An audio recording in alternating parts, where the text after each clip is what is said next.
Welcome to you all on behalf of Filef, the Italian Federation of Migrant Workers. Welcome to another one of our special film events, continuing the series of information evenings and film nights that we held every month for a long time in the Liger Library. And now we carry on online, the only way. With Filef, we are continuing our political activism by linking with other organizations defending human rights, from indigenous people to Palestinians to refugees and to defend the environment. This time, Filef and the Australia West Papua Association invite you to watch Land of the Morning Star, a documentary on the troubled history of West Papua that used to be a Dutch colony and was occupied more than 50 years ago by Indonesia. A land where repression on the part of the Indonesian military has become more and more intense over the last few months. But before we start, we want to acknowledge and show respect to the traditional owners of this land. We pay respect to their elders, past and present, and to the young leaders that are coming up. This was, is, and will always be Aboriginal land. Land that was stolen, that was never ceded. And there are other lands that were never ceded, that were invaded by some foreign power. And there are other peoples whose land has been stolen and who are deprived of basic human rights in a regime of repression on their own land. By showing this film, we wish to express solidarity with the people of West Papua, where there is an escalation of violence and repression. Only 1 month ago, 7 Papuan activists accused of promoting West Papua independence have been found guilty of treason and sentenced to 11 months in prison for their involvement in independence demonstrations in Papua last year. To introduce the film, we will hear an update of the situation from Veronica Koman, an Indonesian human rights lawyer acting for West Papuans that are charged with treason for peacefully demanding their right to self-determination. And after Veronica, we will hear from Ronnie Kareni, musician and activist and a youth worker in Australia. Ronnie is a co-founder of a cultural and musical movement called Rise of the Morning Star, and is a representative of the United Liberation Movement for West Papua. We will also hear a beautiful song from Ronnie and his friends. Life Full of Mystery is called. And you will be able to sing along because the words will appear as subtitles. But first, let's hear an update by human rights lawyer Veronica Konan. Hi everyone, I'm Veronica Koman. I'm Indonesian human rights lawyer now in exile in Australia because the Indonesian police are charging me based on politicized charges last year. And today I would like to speak to you briefly about a little bit of background of what's happening in West Papua and also the current condition and what you can do about it. So West Papua, there's a long-going conflict going in West Papua. It's because the root cause of the conflict is because back in the 1969, where West Papua was supposed to be granted one person, one vote during the plebiscite under the UN watch, but instead only 1,026 people out of 800,000 population at that time were handpicked and at gunpoint, basically to forced to choose to integrate with Indonesia. And that's why for West Papuans and just under international law, it's an occupation. My country, Indonesia, is occupying West Papua. And as a human rights lawyer, I cannot mention any single human right that is not violated in West Papua. So be it like the region has it's the poorest region in Indonesia. It has the highest mortality, mother and baby mortality rate, highest HIV and AIDS infection, and think of any kind of statistic, and the worst will be in West Papua.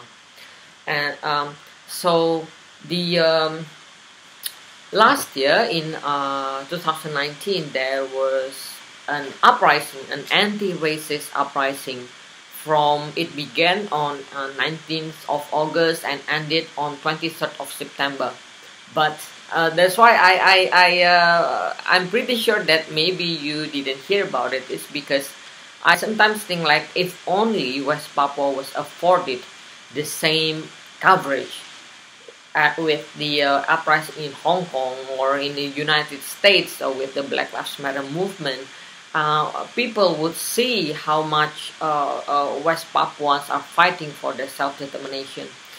So it began with similar with what triggered the uprising in the U.S. It started with a recorded racist incident that Indonesian soldiers were shouting, "Hey monkeys, monkeys, get out!" to West Papuan students trapped in their dormitory in Java.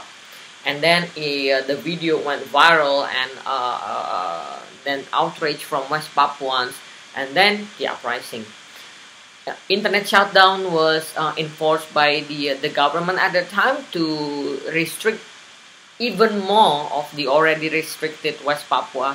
West Papua is one of the most restricted regions in the world, and so yeah, the result is that the civilian death tolls in the uprising was above at least 43 people, and then more than 100 arrests, with 56 of them were charged with treason.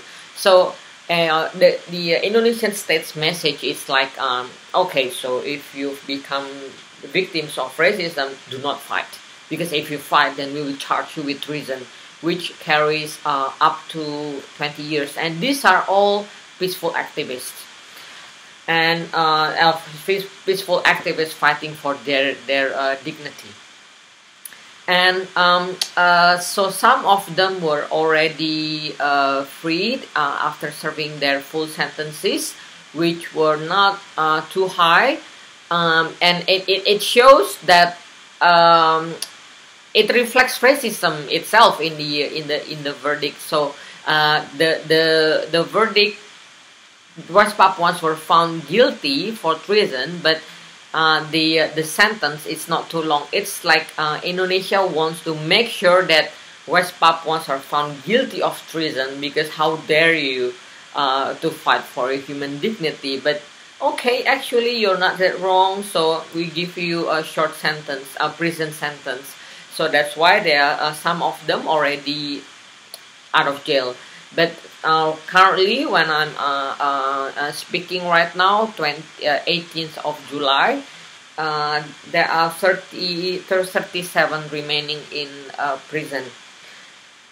And yeah, that's in short. And also there are military operation ongoing in West Papua in at least 2 areas, and more than at least 45,000 civilians are currently displaced and neglected.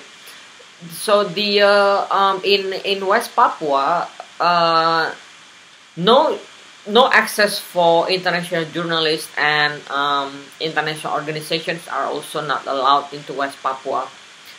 And so that's why in an ideal world, UNHCR and the UN Agency for Refugee will definitely already be assisting these displaced people. But instead, any kinds of there's a civil society group which created this emergency school for the displaced children, but they were forced to be the Indonesian military dispersed them, like it's not allowed, because if there's emergency school, it means there's problem. What's the problem? Military operation? No, we're not admitting that. So that's why, yeah, it's really no help whatsoever from the government of this neglected, displaced people. And it's important to speak about this. What you can do is to raise the issues with as many people as possible. Like, let's speak, let's create another, well, hopefully when this pandemic passes, let's meet and discuss. And you know, when there's a protest, then if we let you know, please join our protest and make the voice heard. It's yeah, that's what I think you can do to raise the awareness about West Papua, because of the restriction, not many people hear about this. And yeah, thank you so much for the opportunity. I hope to see you all one day after the pandemic passes. Thank you. See ya. Hi, my name is Ronnie Kareni, and I'd like to take this opportunity to thank Filef, or the Federation of Italian Migrant Workers and Families, for choosing West Papua as a topic for your monthly gathering for this month. And as my colleague Veronica Coman would give you more specific details around the political prisoners and the broader context of the situation of West Papua, two things I just want to highlight about West Papua is that West Papua is a matter of our political status, by which the manner in which Indonesia take control of West Papua, and secondly, it is a matter of international law, which what actually happened in late 60s up until today, under international law, Indonesia manipulated, exploited that occupation of our territory. And therefore, up until today, for any West Papuans you meet or you come to hear about West Papua, the right to self-determination struggle continues, and it's in the hearts and minds of every West Papuans since Indonesia took over. And what we're hearing about the human rights situations with the political prisoners, with the conflict in Duga, it transpires from these two fundamental issues, as I pointed out.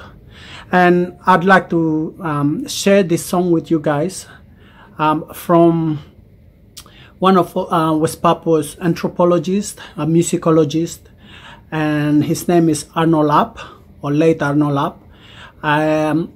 He went around West Papua in the 60s, late 60s to 70s, after realizing that the language is so important in terms of our identity, and to maintain that dignity of the Papuan people, he went around the region and collect songs, even write songs with different tribal groups. And he was captured by the state for being seen as a threat by the authorities at that time, given with the power of music that he used basically to speak about the struggle. And also the struggle is in the songs that he writes and composes with other Papuan, at the time they called the Mambesak group. He was in prison and he wrote this a beautiful poem, and it was written in Bahasa Indonesia, which titles Hidup Ini Suatu Misteri, or simply translated to English, The Mystery of Life. This song is deeply rooted in its reflection of Papuans living under the bondage, under the brutal occupation of Indonesia, and there is no freedom to freely express political views, not even to gather.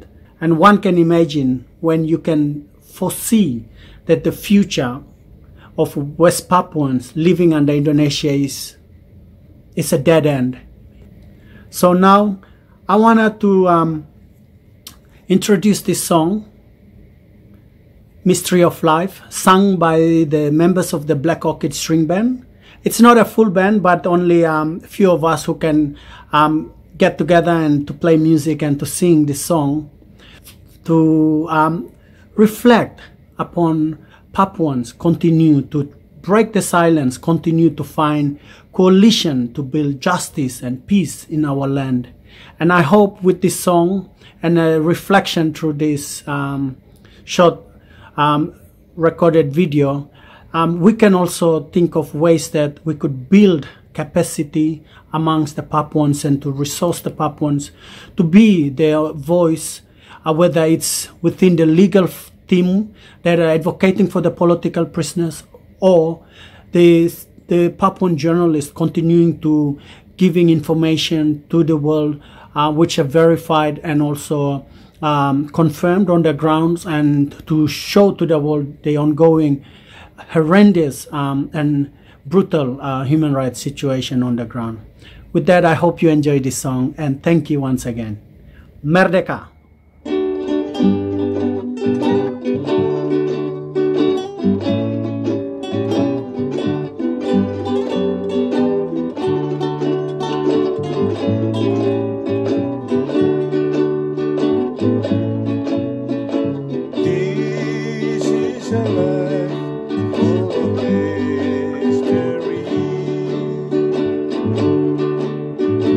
You can't imagine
Thank you to Veronica and to Ronnie. And now let's watch Land of the Morning Star, a documentary on the troubled history of West Papua, once a Dutch colony that was occupied more than 50 years ago by Indonesia, a land where repression on the part of the Indonesian military has become more and more intense over the last few months.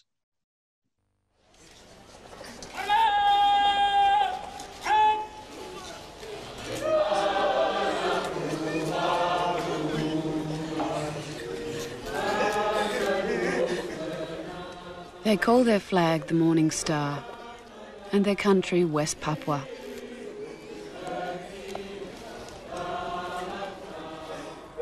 They're weeping, not tears of joy, but tears of sorrow about what might have been.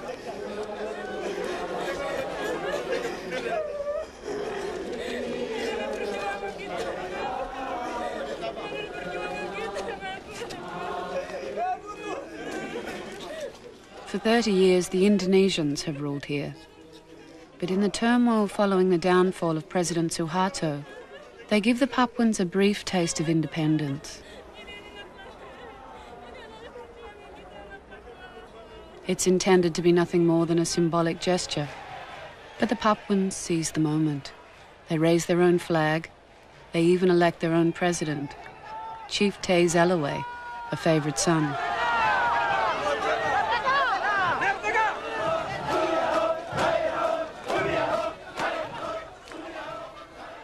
The taste of freedom is short-lived. Before long, their president-elect will be dead. The Morning Star flags will be hidden away, and many of their leaders will be in prison or exile.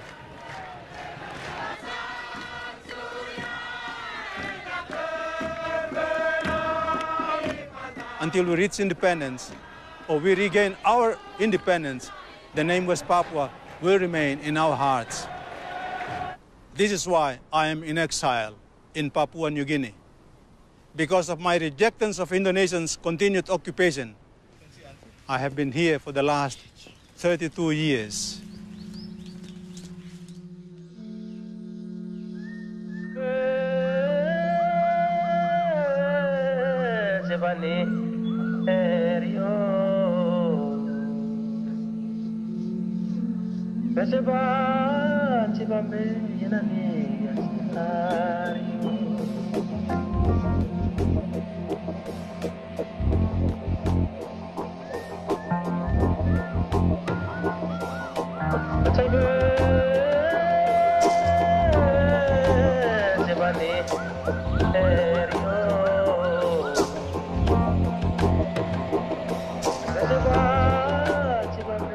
The last unknown, they called it. The last place on Earth to be explored and mapped. Snow-capped mountains drained by massive rivers, vast highland valleys, swamps and jungles.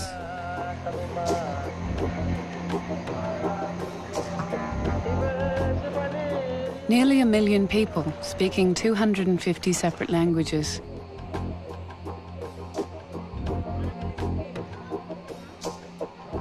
The coastal people, those inhabiting the swamps and rivers and plains, were the first to be contacted by the outside world. Centuries ago, Macassans came from the Malay Peninsula, looking for sandalwood, bird of paradise feathers, slaves.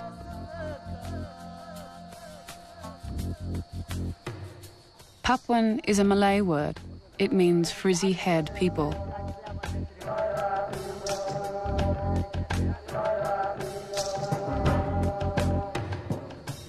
Next came the Dutch, tentatively at first, venturing no further than the coastal fringes.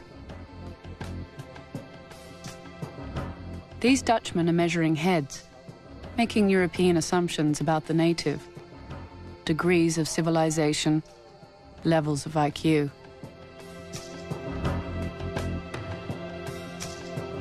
Other Dutchmen and Britons and Germans were poring over maps, drawing political borderlines through regions not yet even explored.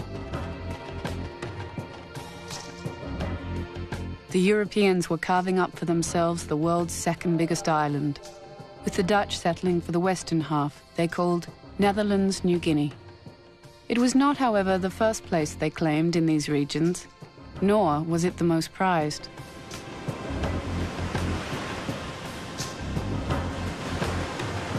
From the 1600s onwards, the jewel in the Dutch colonial crown lay to the west, the fabled Spice Islands, the East Indies.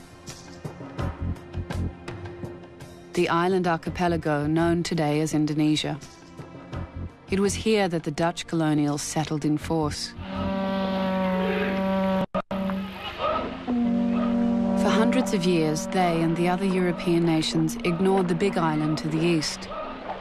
No easy riches, rugged terrain, malaria, even headhunters.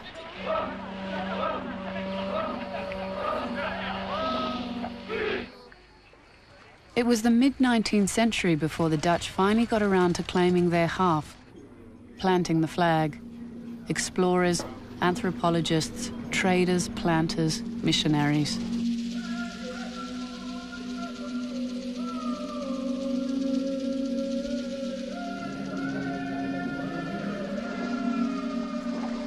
But it was a token occupation.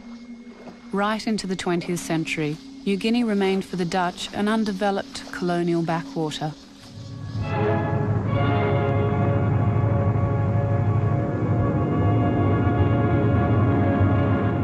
When war came to the Pacific in 1941, the Dutch were swept aside by the invading Japanese. Jepang mendarat di sini duluan itu, ya memang karena memang waktu itu dia mendarat. Tetapi tidak bergaul, orang kampung tidak bergaul. Karena Jepang punya istilah itu kurang cocok dengan masyarakat. Apa sedikit bisa potong tangan. Tidak ada hukuman yang untuk manusia. Jadi mereka harus mundur diri.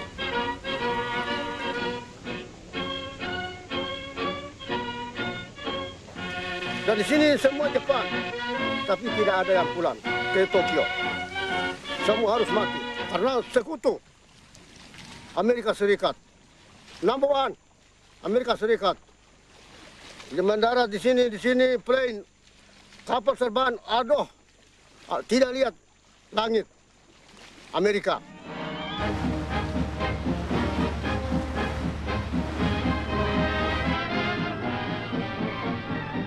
The Americans chose Dutch New Guinea's capital, Hollandia, as their base of operations against the Japanese.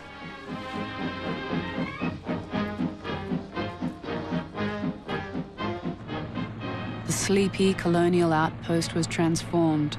Artificial harbours, 5 airfields, 200 cinemas. 500,000 soldiers passed through Hollandia, going on to fight some of the bloodiest battles of the Pacific War.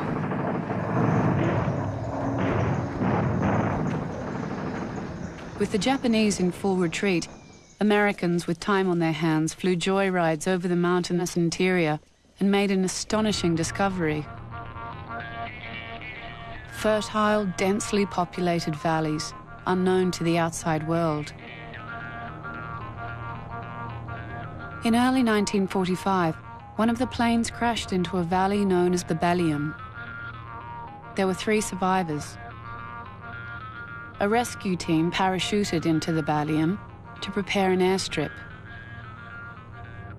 A newsreel cameraman jumped with them.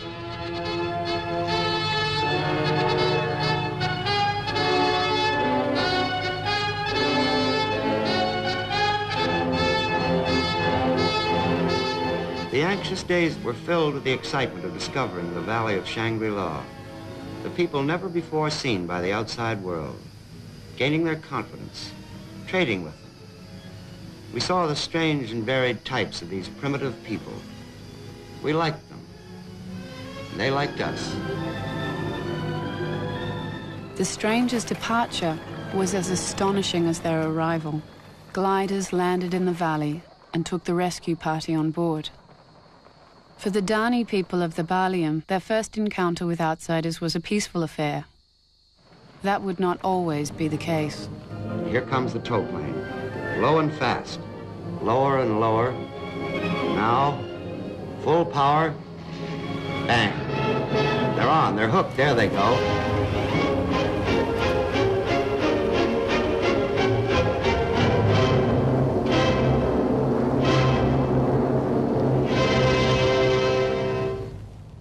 As the war ended, the American departure from Hollandia was equally abrupt. They left behind a vast infrastructure and a cornucopia of stores and equipment.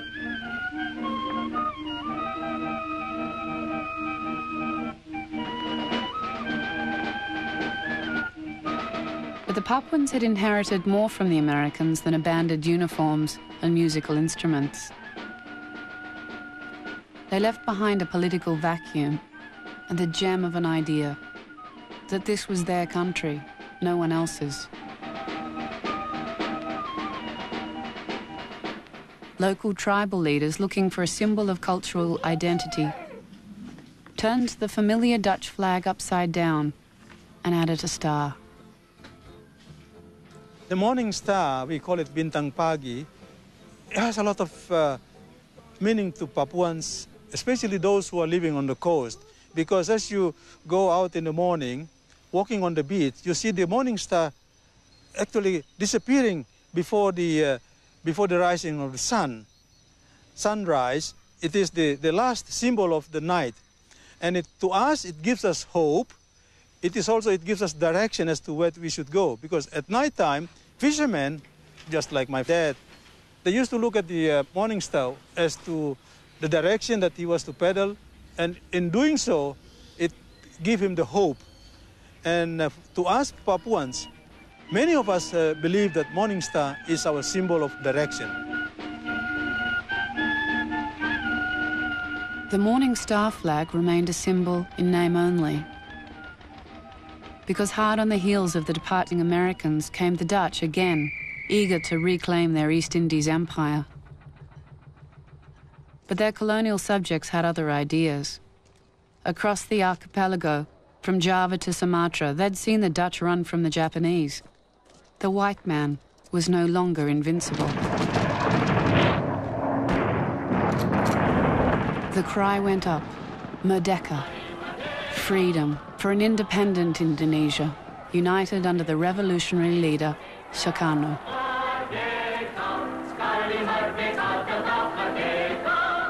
After 4 years of fighting, the Dutch withdrew, and backed by the United Nations, the Republic of Indonesia was proclaimed.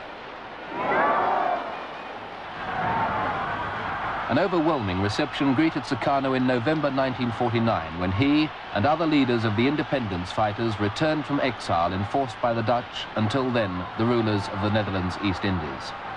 It was almost certainly this action of the Dutch, this banishment of the people's leaders, that swung world opinion on the side of the nationalists. For the people, it meant they would never again be a nation of coolies and a coolie among nations. But from this moment, they were the 5th largest nation in the world, and Sukarno, he has no other name, was their president.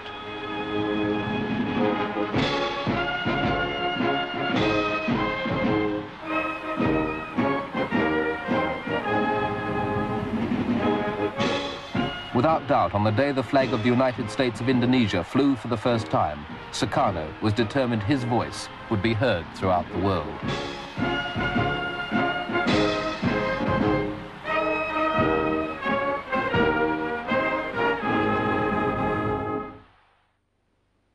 He had a personality, a charisma, which was remarkable, and he was a revolutionary in spirit.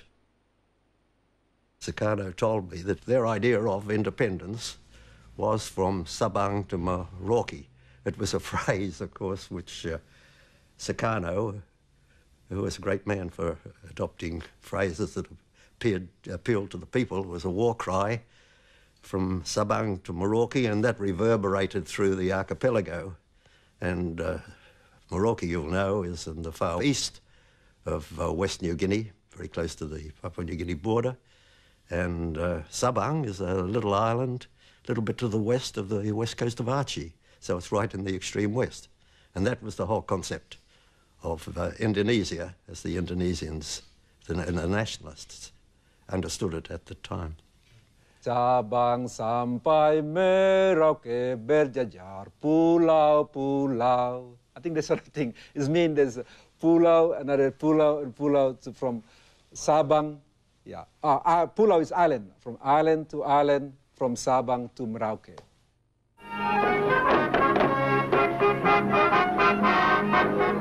Having yielded up most of their empire, the Dutch drew the line at Netherlands, New Guinea.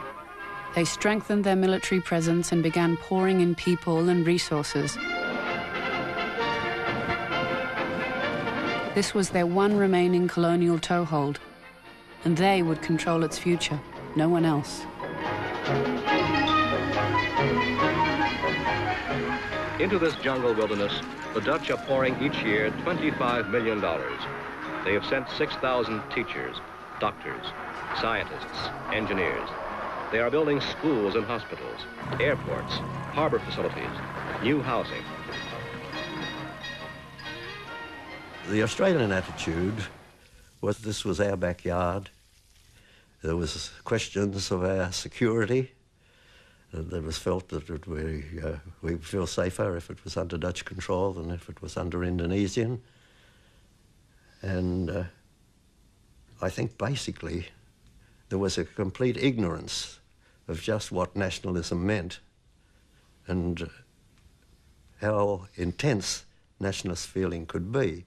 And so we were in the process of changing our policy 180 degrees from being fully supportive of nationalism in Indonesia to being opposed to it.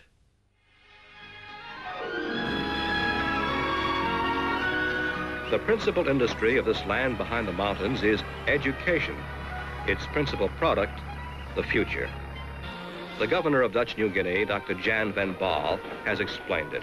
The Papuan, he said, has discovered that the other world, the world of the foreigner, is very rich with all kinds of possibilities for comfortable living, more and better food, better health, longer life, and more safety. He wants to participate in our society as an equal who will finally perform the same tasks as the white man. The Dutch administration was faced with the burden of preparing New Guinea, West New Guinea, for eventual independence. So they devised a scheme whereby after grade 3, the brightest ones are then selected to go to a boarding school. So I was lucky enough to be selected, and I was excited about it. The road towards full independence must be peaceful, must be transitional, so that means the Dutch flag will still fly there for the next 10 years alongside our own flag. And that was the understanding, and we like it.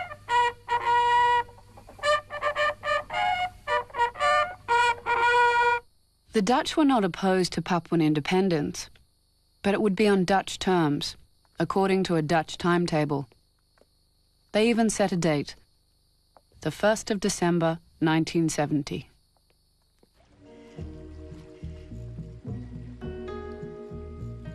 Families like the Van Klinkens were told the Dutch would be needed in New Guinea for decades.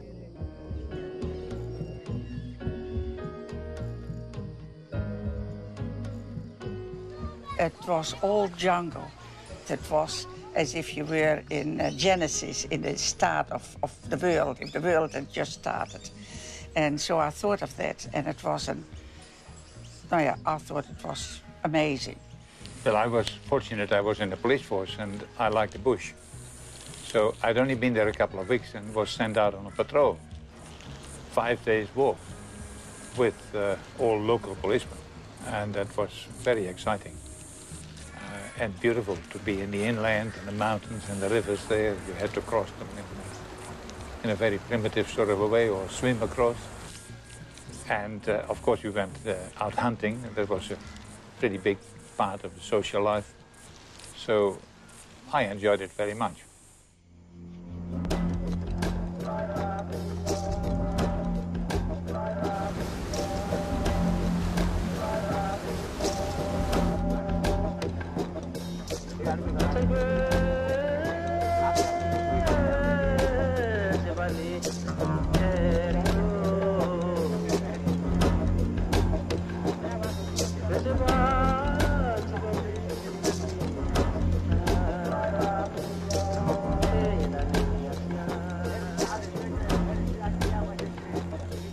it is really a man's country, I thought at that time. It's really a man's country. They are going out. Anyway, then he said, you come with me and you see what we experience. Oh, the Papuans were absolutely such gentlemen. You have no idea. I thought straight away, this is the experience of my life. I'll never, ever experience this again. I thought it was amazing. The big birds and the pig they shoot for the evening meal and roast it over the fire.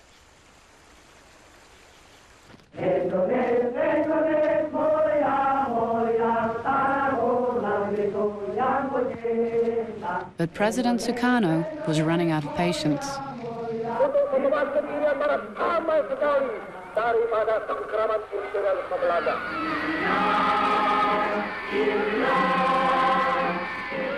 So we understand that Netherlands East Indies is part of the sovereignty of the new Indonesia.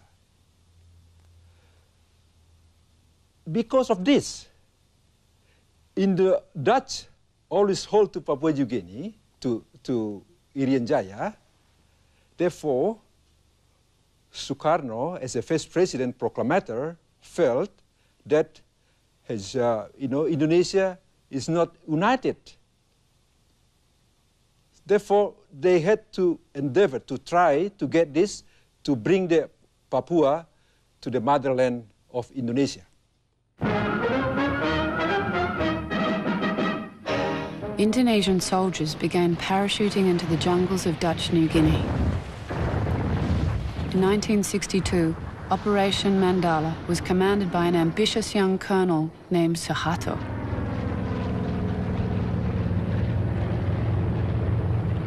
We were shocked because after all those promises of a 10-year program towards independence, then suddenly you heard the Trikora, or the Operasi Mandala. But Operation Mandala began to go wrong. These poor people, they thought that they came as liberators and they would be accepted and welcomed as liberators, but it was not the case at all.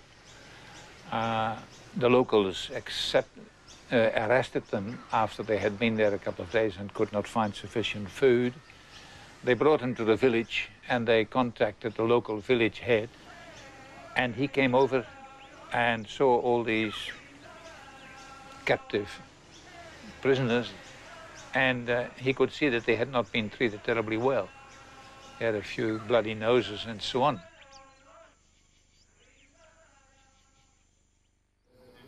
We cannot care for our wounded. Our radio is out of order. The Papuans regard us as enemies, and often we have to exchange our uniforms and equipment for food. Lieutenant Surnodo, Indonesian Army officer, April 1962.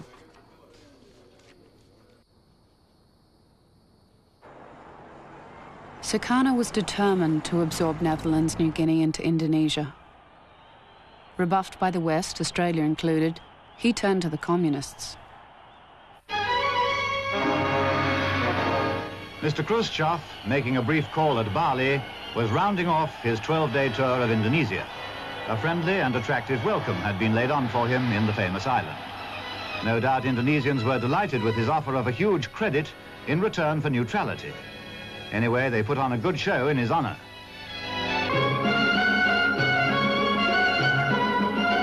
But Mr. K was rather tired and very, very hot. President Sukarno evidently noticed it and tried to cheer him up by decorating him with a flower. Strange customs they have in the Far East. But when in Bali, do as the Balinese do. With the Cold War at its height, the West now worried about losing Indonesia to the communists. So they courted Sukarno and leaned on the Dutch. In 1962, President Kennedy persuaded the Dutch to hand over their colony to Indonesia. The deal was brokered at UN headquarters in New York and was called the New York Agreement. The Indonesians would take over from the Dutch under United Nations supervision. But there was one major proviso. Within 5 years, there would be an act of free choice for the Papuans to go it alone or remain with Indonesia.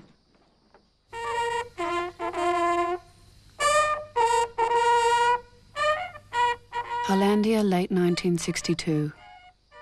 The Dutch flag and the West Papuan Morning Star come down together. For the Dutch, a hasty and unceremonious retreat. For the indigenous Papuans, a Cold War sellout. We were devastated because the New York Agreement was arrived at without the involvement of the Papuans.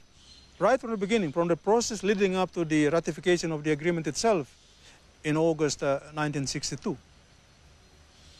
So it was just an imposed agreement.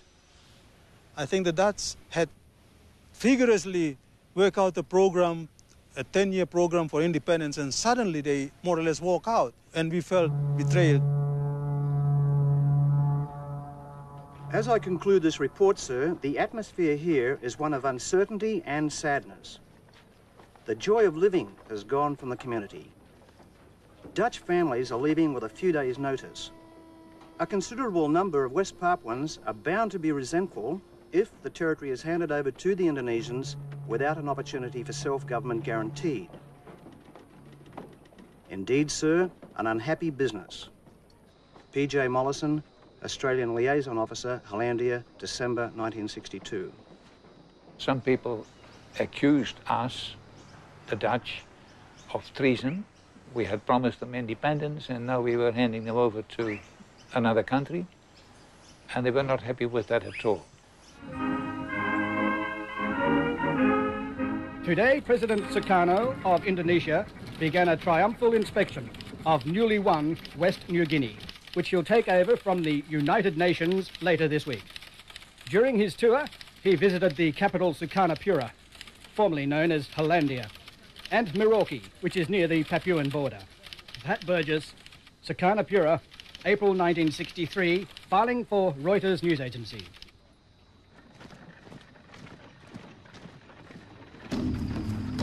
They came as winner of a war, not against the Dutch, but against West Papuans.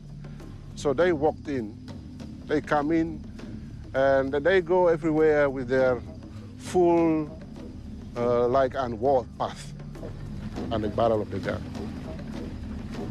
The Indonesian military came in, led by militia group, the Indonesian setup. They were the informant.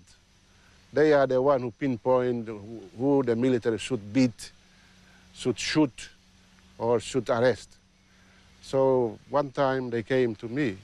So I was grabbed on my throat. And then I was trying to look at back who was playing with me. But then quickly the bicycle chain landed on my left cheek. And then the hole was cut all the way down. And then it's not only me. So many upcoming students, promising leaders were beaten up, like my experience. Some even shot dead.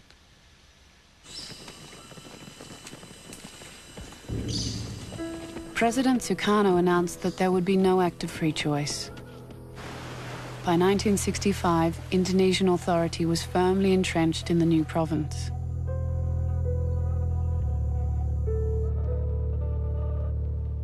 But Sukarno's glittering victories were not enough to save him from the ambitions of others. I, President, Supreme Commander of the Armed Forces of the Republic of Indonesia, appoint Major General Suharto, and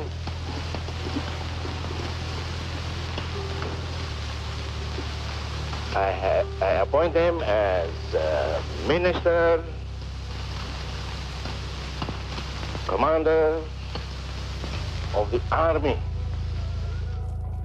Within 2 years, General Suharto had become President Suharto and had taken complete control in Indonesia.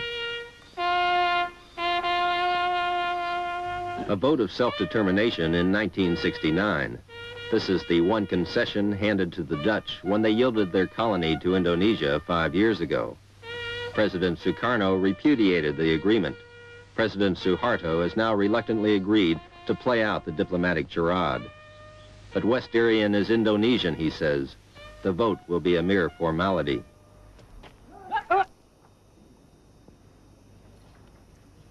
The Indonesians carried out the act of choice by something which was traditional in their own country, namely the process of what's called musyawarah. Musyawarah is a process by which issues are considered and resolved through meetings, consultations, discussions aimed at a consensus. It's a process for involving everybody in a decision. Now, it also has the purpose of securing the initial objective by those who want the outcome, because such processes are dominated by the most powerful and the most influential people who set the stage and the tone and the setting. I expected that if the United Nations was holding an act of free choice, that there would be a voting system. And when I got there, I was surprised to find out that they were selecting people who would then vote.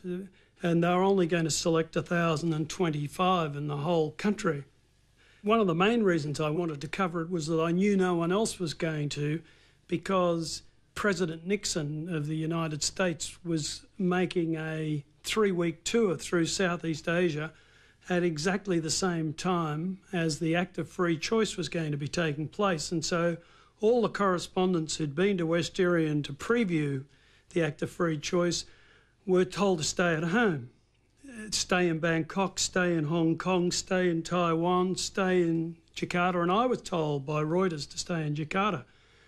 So it was effectively, I believe, the Americans decided to stop anyone from covering the Act of Free Choice so that Indonesia could just absorb the place with nothing written.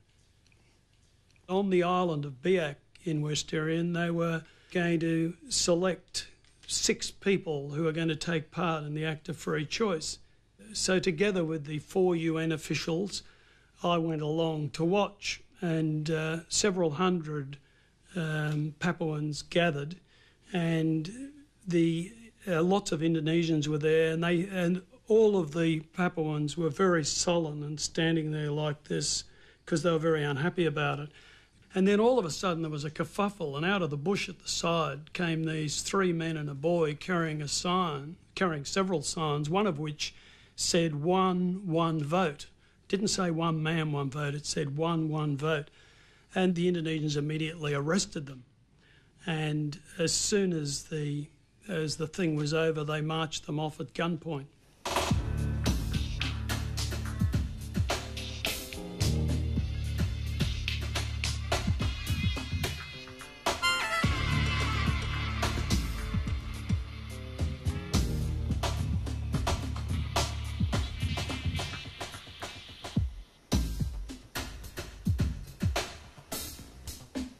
Large numbers of hand-picked local people were assembled in big halls, and a rather ritualistic process ensured, culminating in everybody in the room putting up their hands in favour of integration.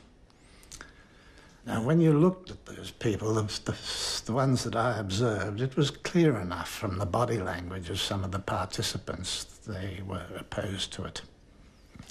But because of the atmosphere, perhaps, or fear of reprisals to themselves and their families, or bribery, they voted.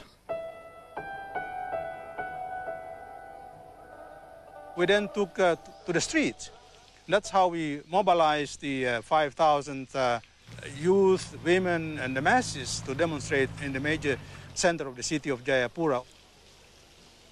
And so the crowd gathered together at the main square of the city, and as we were standing, people started singing, "Onward, Christian soldiers, marching us to war," something like that. And we all joined in, and we were clapping hands and walk on the street. And mind you, the military was not very happy. And they start shooting. They realize this is a serious matter, so they pull, they tanks out of their hiding places, pull out the tanks, line up on the road, and start shooting. And that the demonstrators disperse. We were, in fact, actually we were standing underneath the parliament building. And as we were standing, one Christian Indonesian, he came and whispered to both of us, both of you are now in danger. Now that you're standing in public, you will be in danger. So we left everything, nothing, just run for life.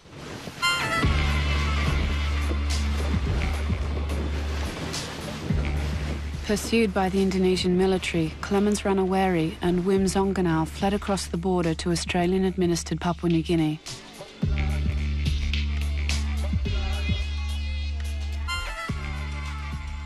But their ultimate goal was New York and United Nations headquarters, where they planned to tell the world that the act of free choice was a farce. They were thwarted by Australian officials under pressure from Indonesia. The immediate concern of Indonesia is that the early arrival of these two West Irianese at the United Nations could stimulate defiance and seriously upset the management of conduct of the act of choice within West Irian, June 1969. Zonganau and Ranaweri were forcibly prevented from travelling to New York. As we were about to board the plane, master of the Manus province, he came rolling up with a limousine type of a vehicle with the Australian flag, little flag, symbolizing the power of Australia, symbolizing the power of colonialism here in PNG then. The man looks like an authoritarian type too. So he put his hands in his hips and said, "You two guys, Zonganau and Ranaweri, you come down or I arrest you." So we said, well, we got ticket, we got everything. We are on the way to leave this country. So, and then he said, "You are under arrest." So policemen came, grabbed our hands, took us down. Well, the tears were dropping, and that was the end of it. The Australian authorities detained the pair on Manus Island until the act of free choice was over. Their complaints were never heard.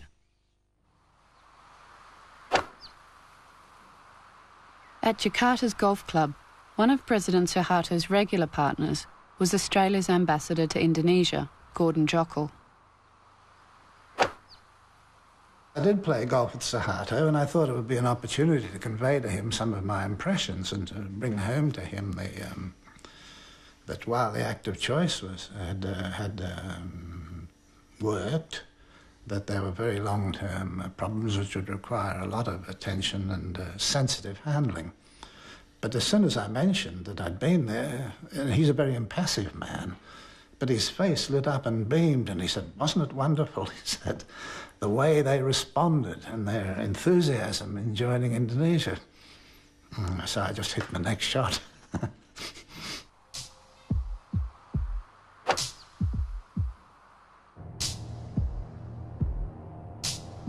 The game was over. West Papua was now West Irian, the 26th province of Indonesia. And the rewards were more tangible than mere national prestige. There was Freeport, one of the richest gold and copper mines in the world. Great holes gouged from the Star Mountains, polluted lowland streams.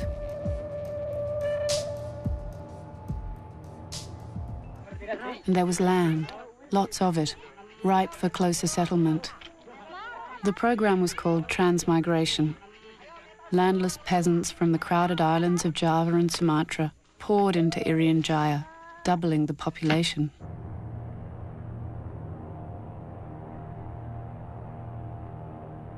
There were problems in the new province, not simply due to the sudden population changes. The coastal Papuans had a long history of contact with outsiders. The people of the remote highland valleys did not, and they resisted Indonesian rule.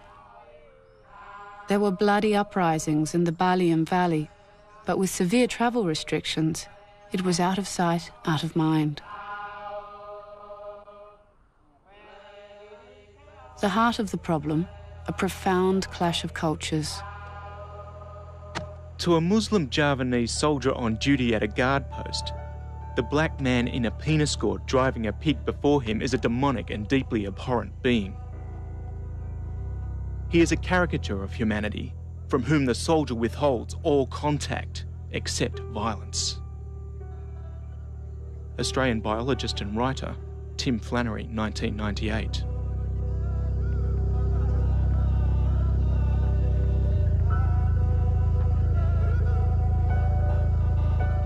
During the 1970s, missionaries were among the few outsiders allowed into the Baliem Valley to work with the Dani people.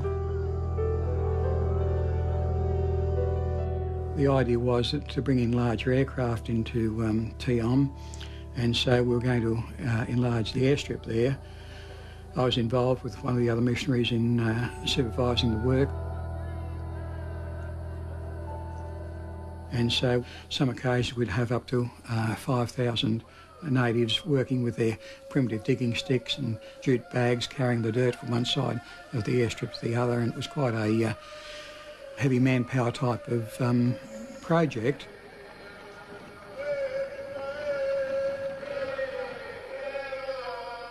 During the construction, a platoon from Indonesian soldiers had walked in, and we were unaware of this. They came in overnight.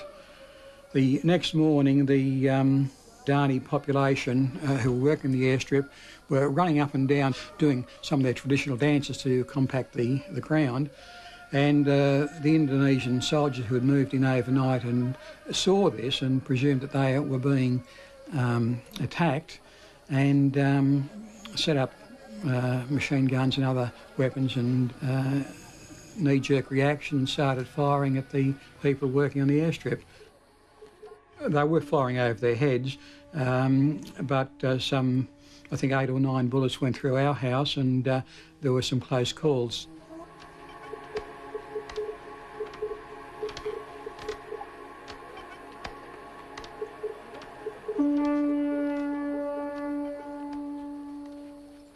With the whole systematic oppressive situation that they experienced for decades, through their history that manipulated the human rights violations that they've experienced every day, the exploitation of their resources, the degradation of their culture, of being a people in their own land. That structured the Papuans into a world that I describe as a broken soul. They are frustrated. They don't have any hope. Full of anger. And they won't just get out from that situation.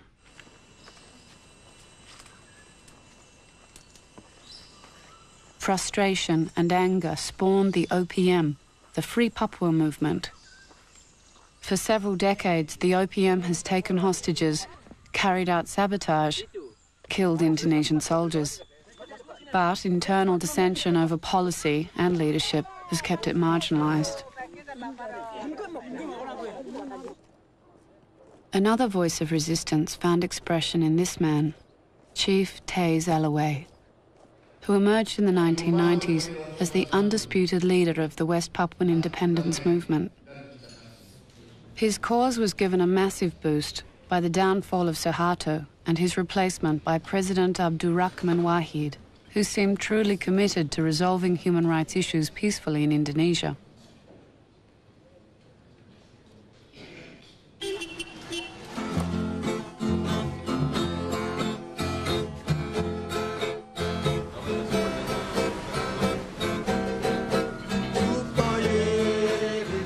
In the year 2000, Wahid renamed the province again, calling it Papua, and invited all Papuans, including political exiles, to return.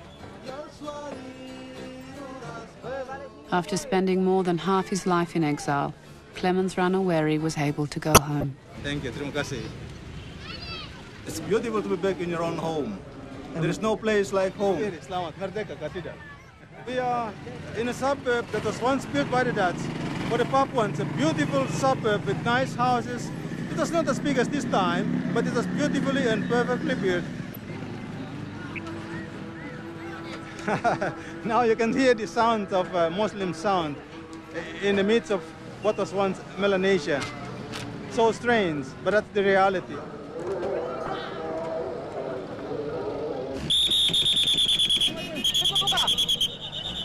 President Wahid now did an extraordinary thing. He allowed the Papuans to come together at a congress in Jayapura to discuss the future of the province. Well, this is the day, the D-Day, the D-Day. Ini hari ini sudah. M berarti mati, mati atau merdeka, merdeka itu merdeka, merdeka.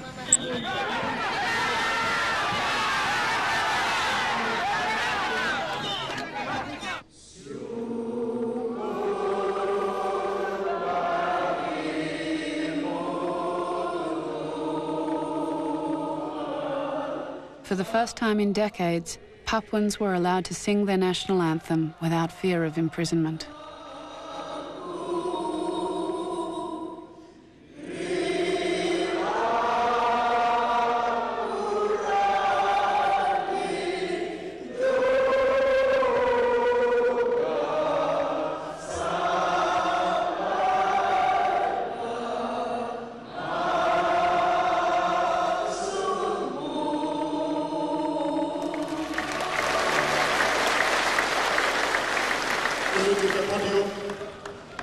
Kongres kita ini berlangsung dengan aman dan tertib, juga karena bapak-bapak dan ibu-ibu, terutama Satgas KPK yang berjalan berminggu-minggu mengikuti.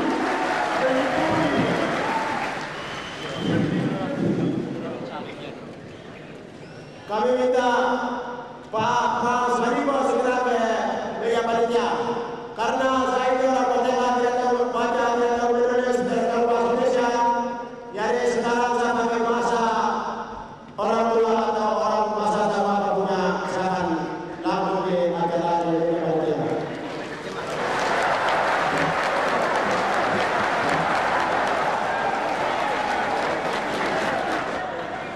The Congress declared the independent state of West Papua and elected Chief Taze Elaway its first president.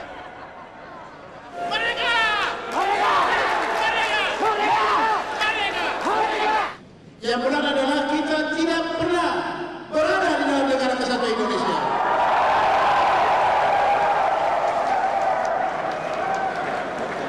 Oleh karena itu kita tidak perlu keluar dari sana.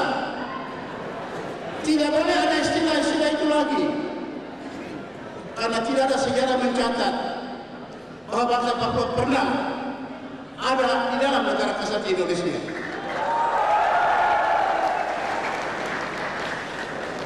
Yang benar adalah bahwa bangsa Indonesia pernah menempel di tubuh bangsa Papua.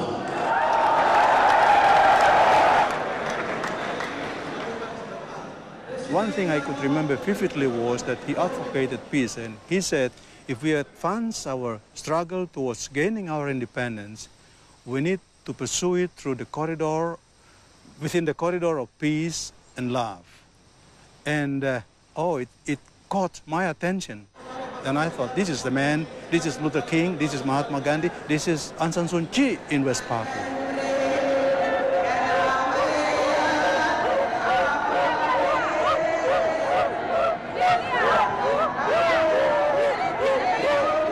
How can you imagine the 2.2 million people, low education, the infrastructure, lack of infrastructure, can survive in the current globalization era? The sort of things you have to think. So for our friend, Papuan, let's come back to Indonesia. Indonesia is a great country. There's benefit for you, benefit for us, we can build together.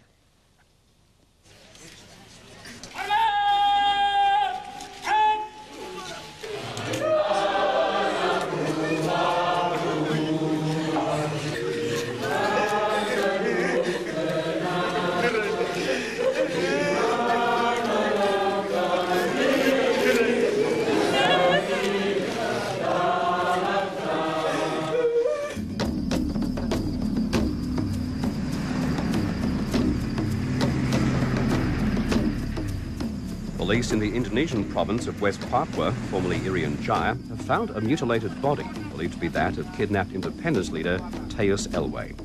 Members of his family say Elway went missing late yesterday after a group of unidentified men ambushed his car.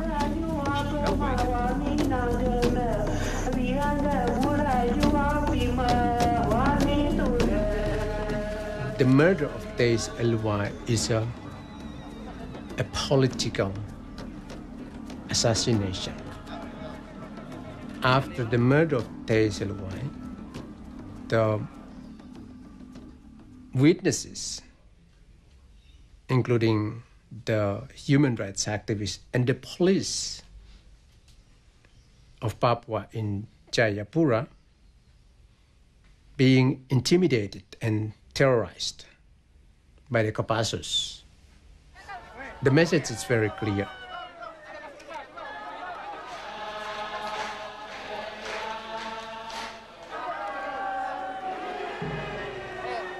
Chief Teus was killed purely because of Indonesians' fear that his continuous presence within and amongst Papuans will bring disintegration. People loved him. Wherever he went, in towns and in villages, they admired him. He became a charisma. He became a magnet, pulling people around. And I think that was a threat, a real threat to Indonesia, rather than a bullet or a barrel of a gun.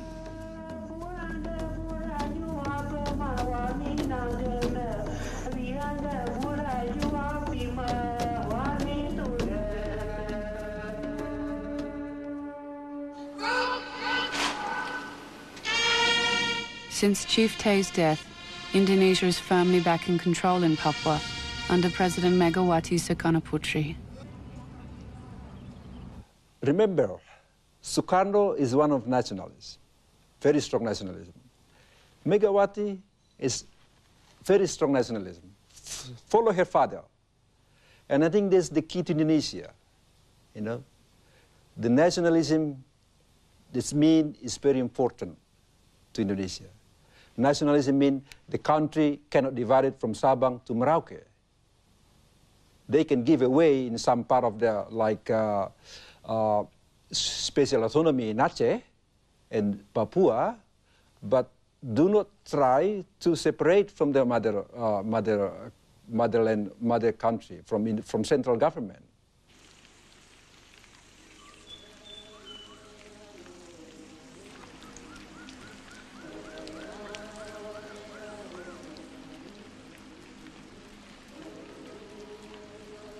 In the Indonesian province of Papua, it's once more illegal to fly the Morning Star flag, and Clemens Ranaweri is once more living in exile on the eastern side of the island in Papua New Guinea.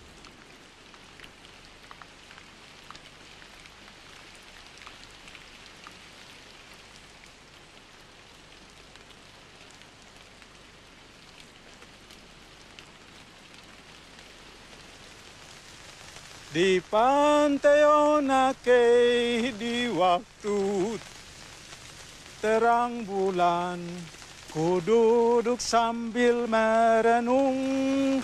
Di sanalah numbai negeriku yang ku cinta.